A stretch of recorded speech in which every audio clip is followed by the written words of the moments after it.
pessoal, estamos aqui de volta para seguir falando dos impactos do coronavírus nos mercados.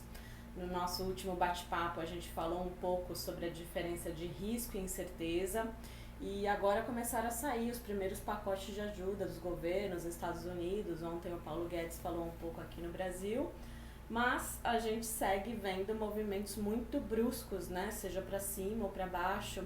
Então, o que eu queria explorar com você hoje, Gordon, é entender como é que isso evolui, né? Que nível de volatilidade, né? De chacoalhos a gente pode seguir esperando daqui para frente. É interessante que a gente tem realmente percebido que os investidores eles estão bastante surpresos, inclusive os mais veteranos como a gente, que já experimentou crise desde a década de 90 e dessa vez a gente está encontrando uma volatilidade maior do que as históricas. Só para ter como referência, em 2008, que tinha sido um evento extremo, né, um período longo e de grande volatilidade, a volatilidade do S&P naquela época chegou em torno de 80%. Volatilidade de 10 dias, né, quer dizer, a gente sempre pega períodos mais curtos, anualizada. Enquanto a do Bovespa já tinha até passado os 100%, né, tinha ficado na faixa de 130%. Ontem, a volatilidade do S&P ela já estava ultrapassando os 100% ao ano, anualizada, enquanto a volatilidade do Bovespa é em torno de 160%. Esses números eles podem soar esquisitos, né, para o investidor leigo, né? Mas o que significa isso? Exato. Para vocês terem uma ideia, com a atual volatilidade do S&P, a volatilidade para um dia do S&P está em 7,4%. E a volatilidade de um dia para o Bovespa, 10,1%, né? Para quem lembra das aulinhas lá de estatística, né? Aquela distribuição normal, né, em forma de sino, você lembra aqueles 2,5% do lado direito, 2,5% do lado esquerdo, né? A distribuição da probabilidade. Esses 2,5%, quer dizer, um a cada 40 pregões, vamos dizer assim, né? Quer dizer, uma vez a cada 2 meses mais ou menos, o que nós devemos esperar de mais negativo através desse tipo de volatilidade, né? Então, para quem lembra lá aquele 2, né, que você multiplicava pelo desvio padrão, é em torno de 20%. Ou seja, com esse atual mercado, uma oscilação negativa de 20%, ela tem a probabilidade de ocorrer uma vez a cada 2 meses. Porque se a gente continuar nessa toada, bastante provável, isso não poderia ser, uma a cada 2 meses. Uhum. Né? Por outro lado, também você tem na cauda positiva mais 20%. Né? Isso é só para as pessoas entenderem e não se surpreenderem com esse mais 10, menos 10, mais 15, menos 15, isso é o atual momento, né? E só para dar uma referência para quem não tem a menor ideia do que isso quer dizer, antes desses eventos a volatilidade estava em que nível mais ou menos para o Bovespa? Olha, para vocês terem uma ideia, quer dizer, a volatilidade histórica do Bovespa é em torno de 18, 20% ao ano, anualizada, né? Quer dizer, uma coisa, quer dizer, foi de 20 para 160. O VIX, que é um índice que mede a volatilidade do S&P a partir da volatilidade das opções, das calls e puts, né? Que em 2008, em 2011 ele chegou a bater 40%, que é altíssimo lá, costuma estar em torno de 10, 15, quer dizer, uma volatilidade histórica nesse patamar, ele ultrapassou 80%.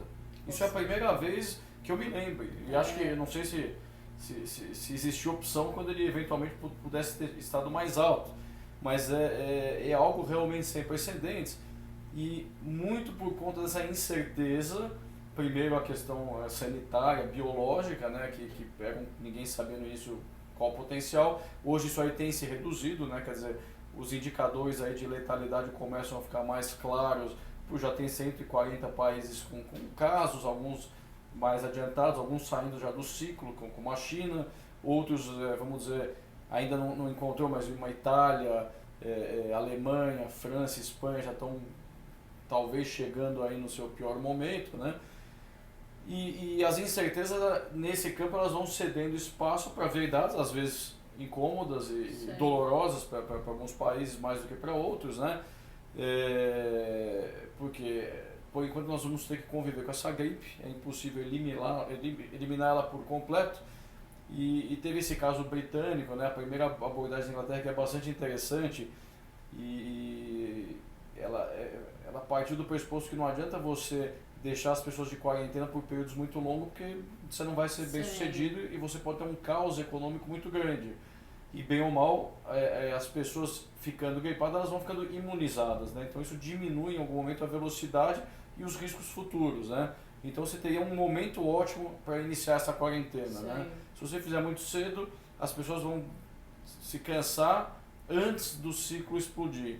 Se você fizer muito tarde, você vai atingir aquele pico de ciclo que vai sobrecarregar o sistema hospitalar e os 5% mais ou menos que precisam das UTIs não vão ter disponíveis. Sim. Isso pode levar a aumentar o número de óbitos. É o que está acontecendo na Itália, né? Então, cada país tem a sua densidade demográfica, tem a sua curva populacional por faixa etária, tem clima que ajuda mais ou menos a transmissibilidade, tem culturas diferentes, né? Quer dizer, você falar para o alemão fazer uma determinada coisa, ele obedece.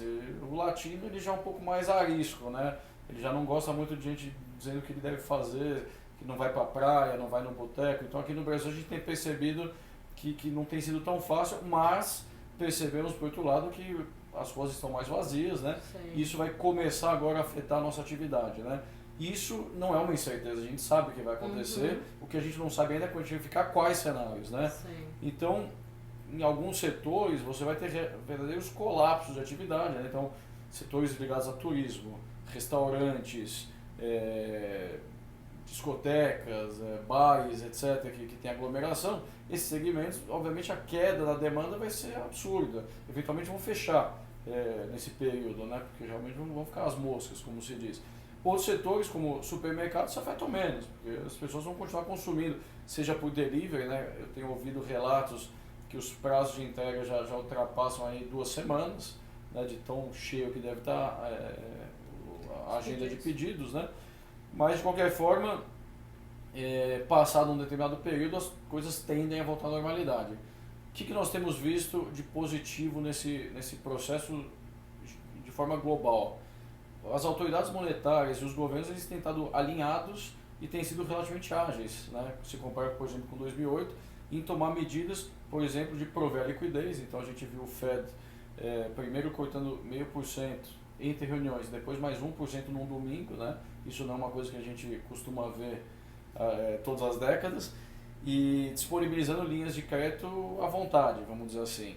E ontem o Brasil também anunciou um pacote, o Paulo Guedes, em torno de 150 bilhões, para aliviar a folha de pagamento de empresas, enfim, para aliviar principalmente os mais vulneráveis, que eventualmente vão precisar de alguma liquidez, empresas menores, né, isentando o pagamento de FGTS, por exemplo, enfim, alguns detalhes que sem dúvida nenhuma ajudam, né?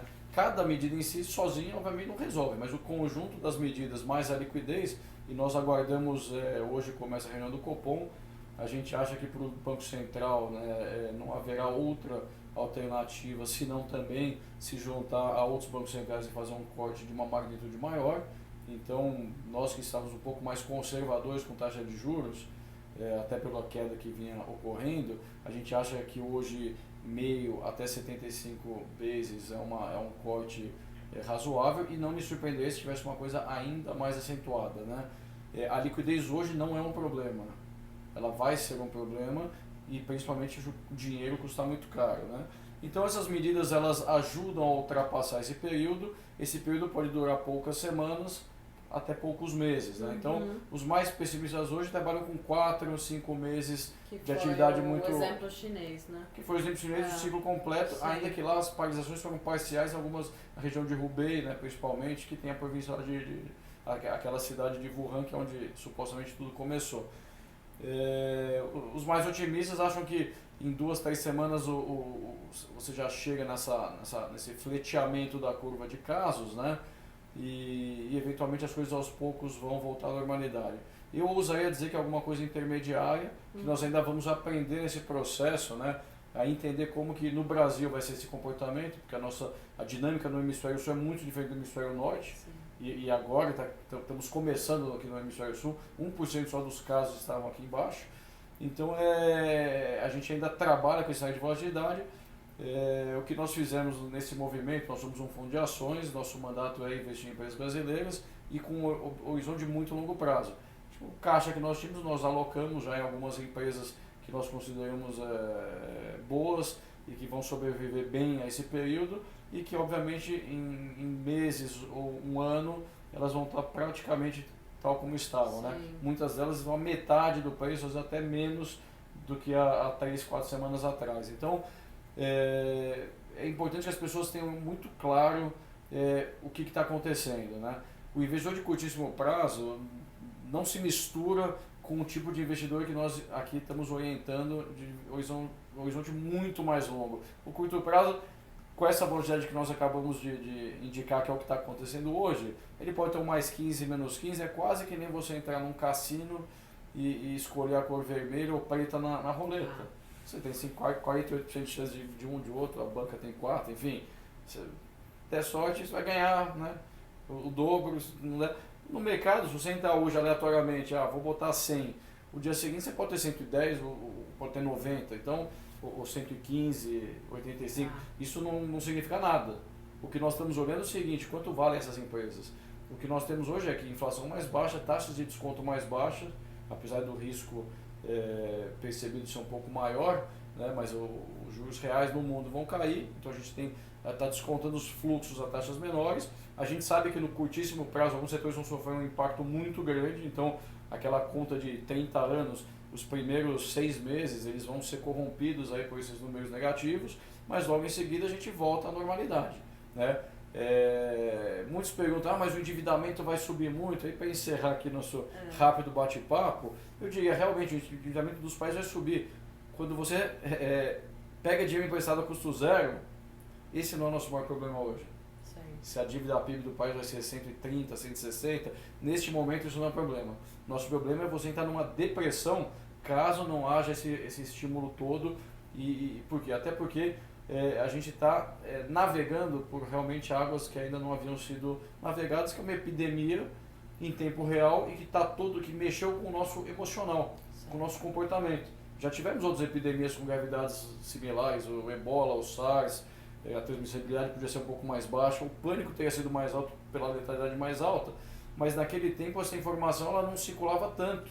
Hoje você tem 7, 8 bilhões de pessoas aí no planeta que estão há 10 dias só ouvindo falar, né, na gripe, né, nessa nova gripe, estão desesperadas, está todo mundo lavando a mão com álcool gel, etc., o tempo todo, e esperando, né, e ficando em casa. Então, quer dizer, isso realmente é uma coisa que a gente é inédito, né, salvo talvez em tempos de guerras, né, infelizmente nós não vivemos isso, mas a gente só recomenda as pessoas terem um pouco mais de calma, sim, de entender o que está acontecendo. Se não se sentir confortável nesse ambiente, espera. Exato. Né? Não preciso dizer que na hora que tudo isso aqui tiver diminuído, o preço não é o que a gente está vendo agora na tela. Pode estar absurdamente acima. É um ambiente, né, volátil, como você descreveu, né? Isso se combate com informação, né, resgatando a nossa conversa, à medida que as incertezas se combatem em riscos, né? E a gente consegue precificar e aí, melhor, obviamente, vai encontrar empresas que vão sofrer mais, eventualmente algumas vão ter perdas permanentes, algumas vão quebrar, não sei se no Brasil, mas certamente nos Estados Unidos, setores aí de shale gas, enfim, sim, coisas específicas. Então é muito importante entender o que está fazendo, não ficar muito afoito. As oportunidades hoje são enormes, aos montes, e a gente acha que a humanidade vai continuar. Nós somos otimistas quanto a esse aspecto, né? Então a gente deseja um bom dia, que hoje seja um dia melhor que o de ontem, né? Ainda que a gente saiu subindo 2, eu falei, vamos aproveitar agora que está um pouco melhor, está um pouco mais calmo, né? Só 2% para cima ou para baixo, mas a gente ainda está nesse período onde tudo pode acontecer e vale realmente, nessas horas que realmente se prospectam as melhores ideias, os melhores investimentos que vão ser percebidos ex post quando passar tudo isso. Tá certo. É isso, pessoal. Se tiverem dúvidas, comentários, deixa aqui pra gente. A gente vai tentando endereçar em novos temas à medida que a crise vai se desenrolando aí e evoluindo. Obrigada.